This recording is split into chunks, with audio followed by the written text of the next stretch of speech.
Good morning and welcome back to the Core Connection. I'm Mira Rubin here with you on Enlightened World Network. And today's topic is prayer. But before we get started, let's just take a few minutes to settle in and take a nice deep breath in through your nose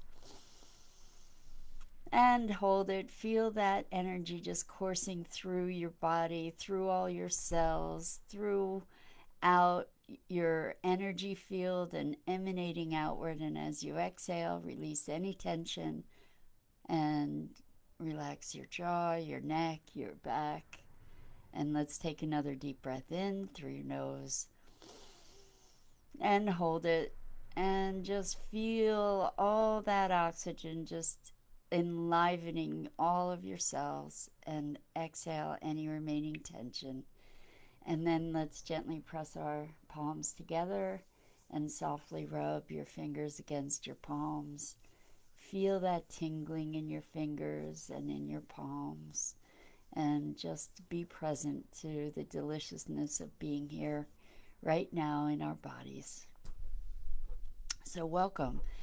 Today I'm going to talk about prayer.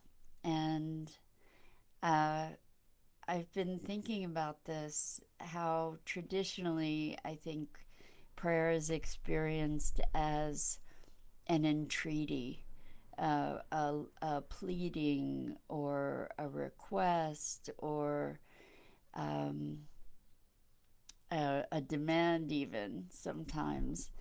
And what I'm looking at is that prayer in its purest form, I believe, is a celebration and an experience of connection and a celebration of that connection.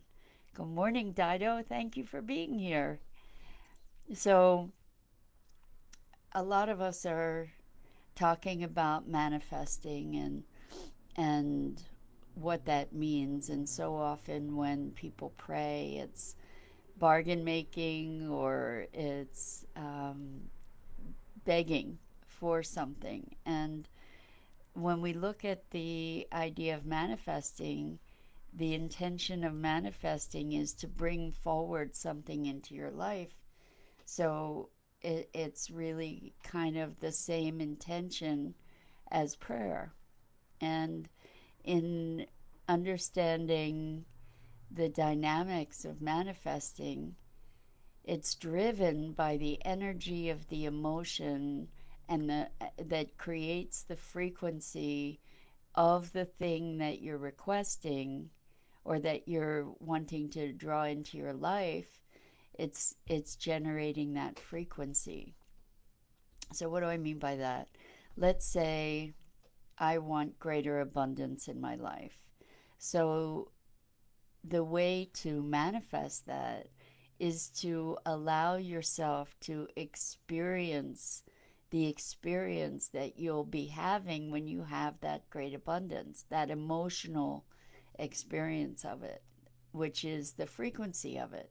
So if I am seeking to draw greater abundance, then what I want to do is I want to focus my experience on experiencing the joy and the ease and the trust and the comfort of having that abundance. We can manufacture the emotional experience of pretty much anything without needing outward stimulus for it. And so by generating that internal experience, hi Jorge, by thank you for being here. By generating that internal experience of the joy and the appreciation and the freedom that is connected with abundance, then what we're doing is we're elevating our frequency and therefore making room for more of that energy to come our way. We're attracting that energy. And in essence, I believe that is the core of what prayer is. So when we're praying for peace, in traditional sense, it would be please bring this, please bring this peace, please, bring harmony to the world. Uh, and what it's doing in that old tradition is, or that old pattern is, affirming the lack of peace. It's affirming the lack of abundance. It's entrenching it more deeply energetically by saying, I don't have this, I don't, I so need this, please, please, please. From that vantage point, it's perpetuating the energy of exactly the thing that we're trying to counteract. So by contextualizing prayer as a celebration of connection and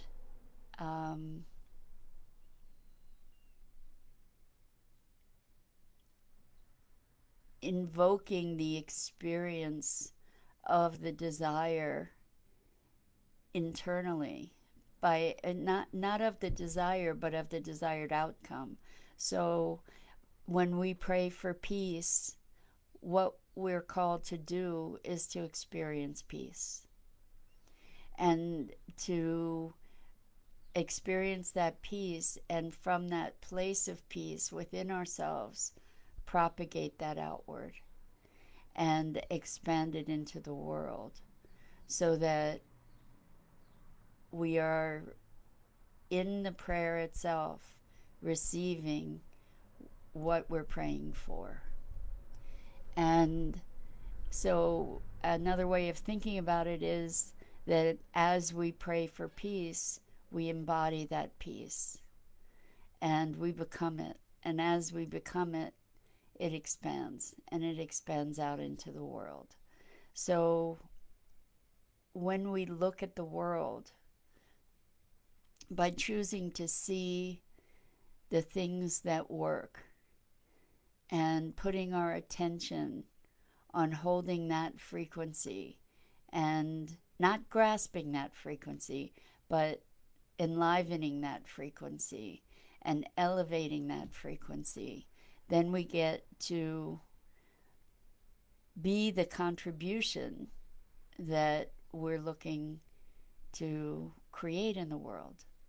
And as we embody those energies, as we embody those visions of what's possible, then that propagates as a ripple out into the world as we experience and empower those frequencies of love and connection and peace and joy and abundance and trust and faith and hope.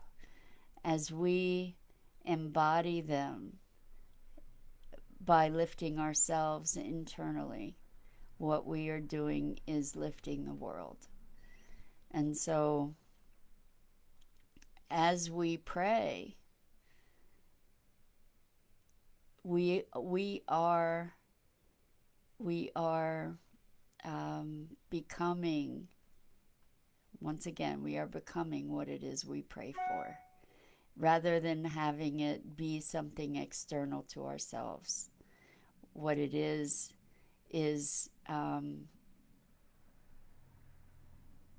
bringing it forth into the world from nothingness. So if we focus on discomfort, if we focus on sadness and pain, what we do is we propagate sadness and pain. Sadness and pain can be wonderful teaching tools to learn about moving through those feelings. I'm not saying to deny them. I'm saying to allow them to move through in a way that um, that allows us to release them rather than holding them, rather than grasping onto them. This has been such an interesting revelation for me lately, is to recognize that the things that have caused me pain, the things that, and I'll say that I have caused myself pain with, so often I notice that I have held them. I have held them, I have clung to them, and that is what has perpetuated them in me, rather than allowing myself to feel the feeling, experience the feeling without imposing the story around it, without imposing the what I mean by the story is the internal justification or um, rationale that holds these ideas and feelings into place. Like if what I always used to do is when I was feeling sad, I would say, well, why am I feeling sad? And then I would get a whole list of whys for why I was feeling sad, and that would justify that feeling, which made me feel sadder, which took me deeper into a loop. So when I'm talking about the stories, even though those things may be true in your experience, following through the stories over and over helps to anchor and cement the feelings and the experience of the feelings, like by running all this stuff in your head versus feeling the feeling, allowing that feeling to move through. And as we do allow that feeling to move through, then we have greater freedom around the ideas, because the story starts dissipating as the feeling dissipates as well. And it gives us the opportunity to be able to interact with the circumstances from a place of greater presence and less reactivity. So all of this is going back around to what we focus on magnifies. When we allow a feeling to move through, it actually dissipates. But when we focus our attention and our thought patterns on on things, those things tend to magnify. So it amplifies our feeling. So there's kind of a loop here where the thought can magnify the feeling, or the feeling could stimulate the thought. And we get to sort of break that cycle and use it more deliberately. And in talking about using this cycle of energetic attention and mental and emotional attention, if as we talk about using it in a deliberate fashion, that's where we get to create the world that we dream of living into. So this is going back again to prayer. So many of and this is just coming to mind for me. As I was growing up, I realized that so many of the prayers, so much of the text of the prayers was in celebration of God.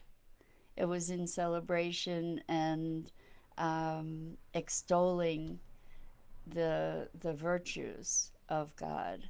And what I realize now is that the power of prayer is celebration. So I'm taking it in a little bit of a different path here, but it makes sense that the prayer is the connection to the desired outcome.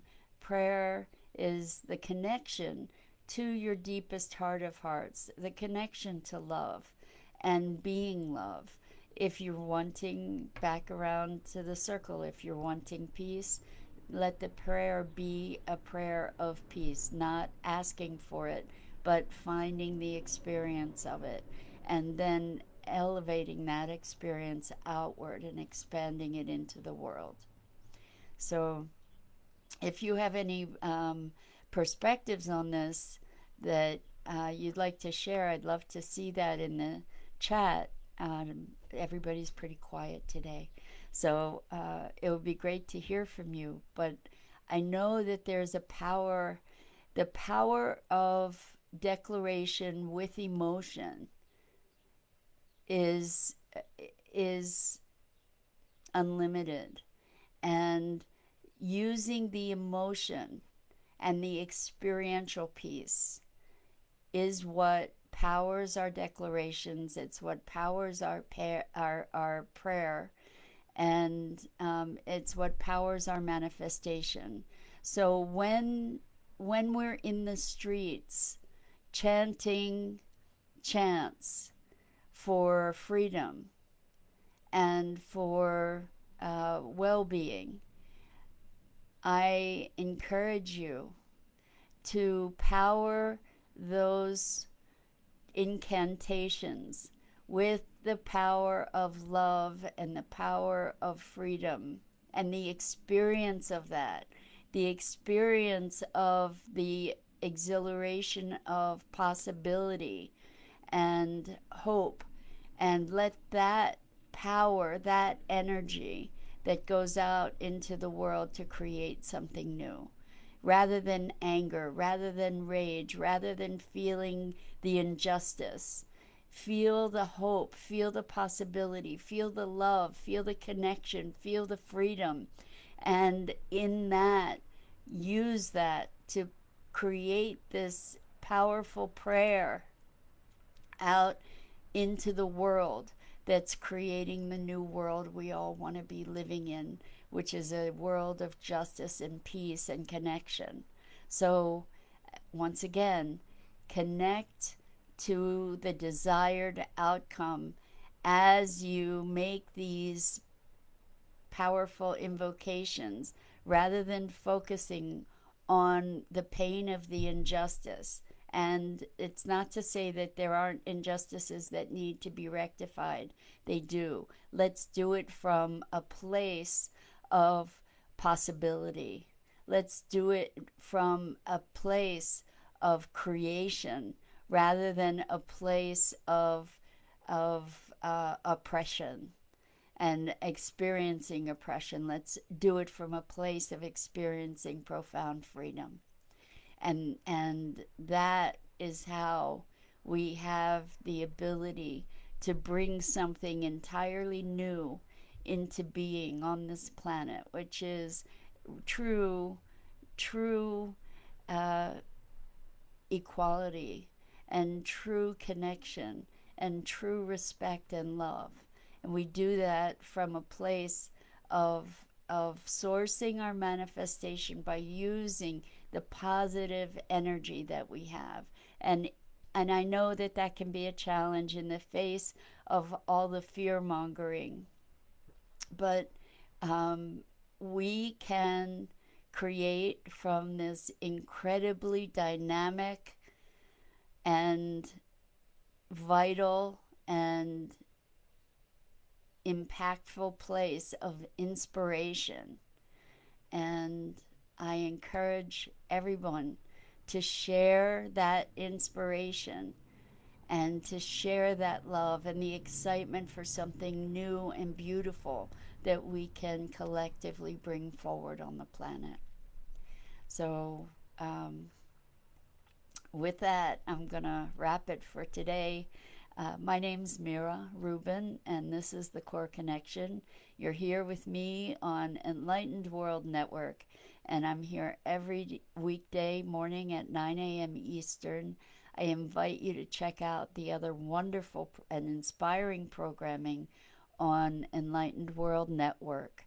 And we got a comment from Dido. Thank you. So clear and powerful and beautiful. I've always wondered how to articulate manifesting change from a place of positivity rather than being against something. Exactly. You know, you as always, Dido, come up with the kernel of what is being said here. So this working against something affirms the thing we're working against. What we need to be doing is choosing to work for, to be advocates for and not against. And so, living from the place of what we're trying to create in the world, be the change you want to see. That's really what it comes down to. So, once again, I have great love and compassion for you. I feel so blessed that you join me here and share your time with me. It's a great blessing, and I hope you'll come back again tomorrow. Much love.